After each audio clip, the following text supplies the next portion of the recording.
This is going to be a fairly quick session just to explain something that quite a few people have asked me about, and that is justification of text within RDWorks.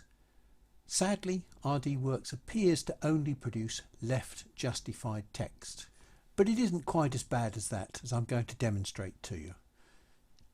Let's pull out a square,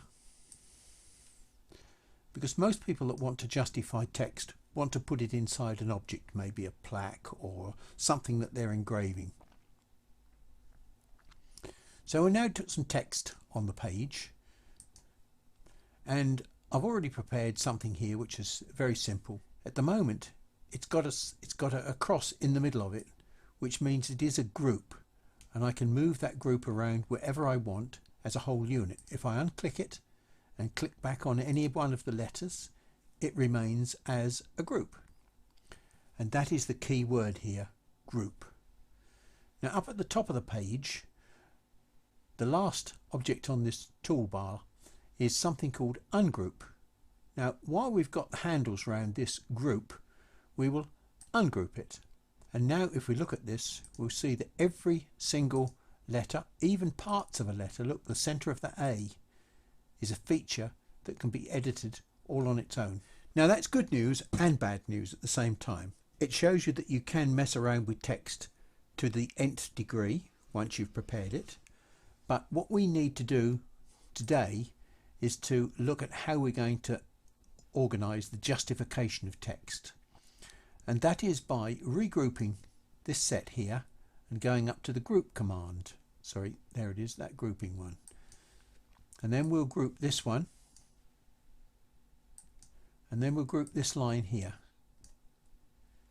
Okay, so now we've got three separate groups again, as opposed to one complete group, and that's the key, because what we can now do is we can appear to group them back together again, but all we've done is grouped three separate groups, and now we're going to use this command at the top here called center vertical,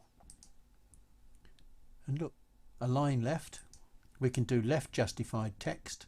We can use this command here and it becomes right justified text, or we go back to this one here, which gives us the center justified text. So that's great.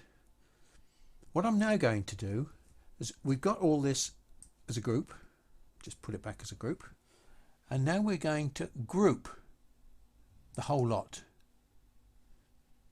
So when I push any one of these pieces, click, the whole lot comes back as a group again. So I'm now going to use the shift key and hold it down, and I'm going to click on the square. And now I'm going to go back and use this centering command again. And look, I've centered it one way, and now I can go to the command next to it and I can center it the other way. So I've got complete control over how I move this text around relative to objects. Well, there's not a lot more to show you. Now that you've seen the trick of how this is done, I'm sure you can go around and be as inventive and creative as you like with text. Thanks for watching.